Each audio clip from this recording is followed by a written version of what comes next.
গত সপ্তাহের উইকেন্ডে গিয়েছিলাম ঘাটশিলা।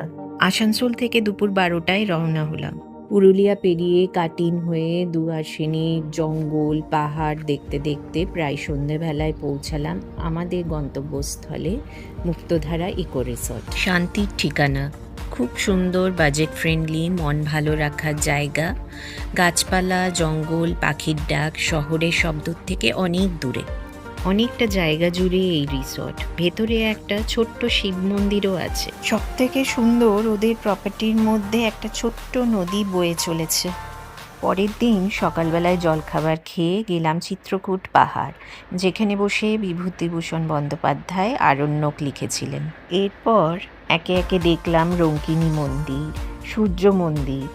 সূর্য মন্দিরটা সুবর্ণরেখা নদীর ধারে। সুন্দর শান্ত পরিবেশ, যেখানে বসে ঘন্টার পর ঘন্টা সময় কাটানো যায়।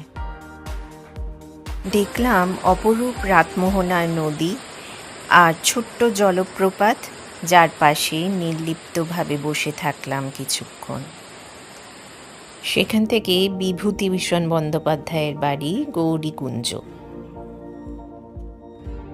সিদ্ধেশ্বরী মন্দির দেখতে গিয়ে ওই খাড়া রাস্তা দেখে ভেবেছিলাম পাহাড়ের ওপরে আর উঠতে পারবো না বুঝি, কিন্তু শেষমেশ উঠেই পড়লাম। মন্দিরে মায়ের দর্শন করে তারপরে 360 ভিউ দেখে সে যে কি ভালো লাগলো তা বলে বোঝাতে পারবো না।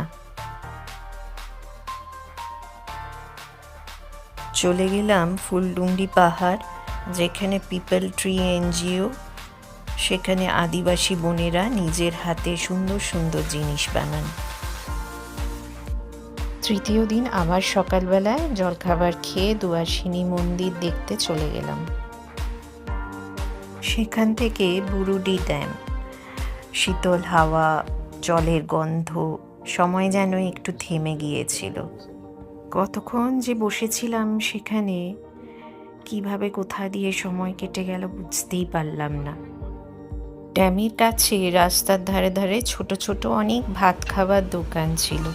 আগেই সবাই বলেছিল খুব ভালো দেশি মুরগির মাংস আর ভাত রান্না হয় ওখানে কাঠের জালে, তাই আর লোভ ছাড়া গেল না।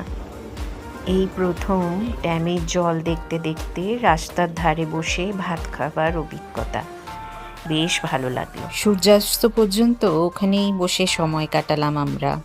খুশি নিয়ে ফিরে এলাম বাড়িতে, কিন্তু মনটা থেকে গেল সেই নদীর ধারে, সবুজ গাছের ফাঁকে আর স্নিগ্ধ হাওয়ার মাঝে।